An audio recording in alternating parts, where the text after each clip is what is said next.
Dozens of injured koalas arrive at the Kangaroo Island Wildlife Park's makeshift animal hospital each day in cat carriers, washing baskets, or clinging to wildlife carers. Injured in bushfires that have ravaged the wildlife haven off the coast of South Australia state, there are so many marsupials currently requiring urgent treatment that carers don't have time to give them names. They are simply referred to by a number. Among them is koala number 64, who was brought in with burns to all 4 of his paws. Stretched out on a surgical table in a bustling tent, he has been sedated so the wounds can be examined and treated. "It's healing nicely," says veterinarian Peter Hutchison, explaining the koala had already benefited from a few days of treatment. Not all rescued koalas have been so lucky.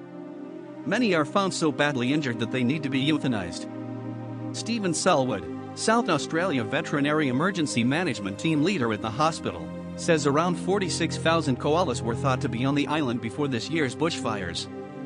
It is estimated as few as 9,000 remain, Selwood says, describing the figure as pretty devastating. The fires here were particularly ferocious and fast-moving, so we're seeing a lot less injured wildlife than in other fires, he tells AFP.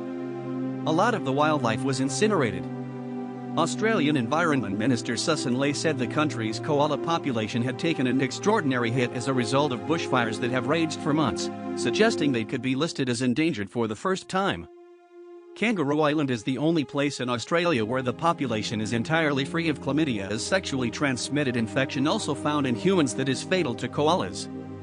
That has made them a key insurance population for the future of the species, and even more crucial now that large numbers have died in bushfires on the Australian mainland. Almost half of Kangaroo Island has been razed by fire and an estimated 80% of koala habitat wiped out.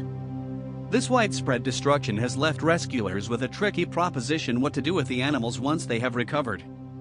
For now, that issue is on the back burner as teams of vets work overtime to save as many as possible.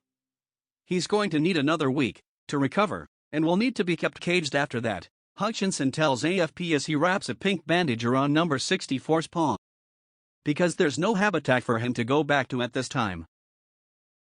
If you like this video, and let's face it, of course you do, please hit the like button and subscribe for more fun videos like this from Subtle Facts.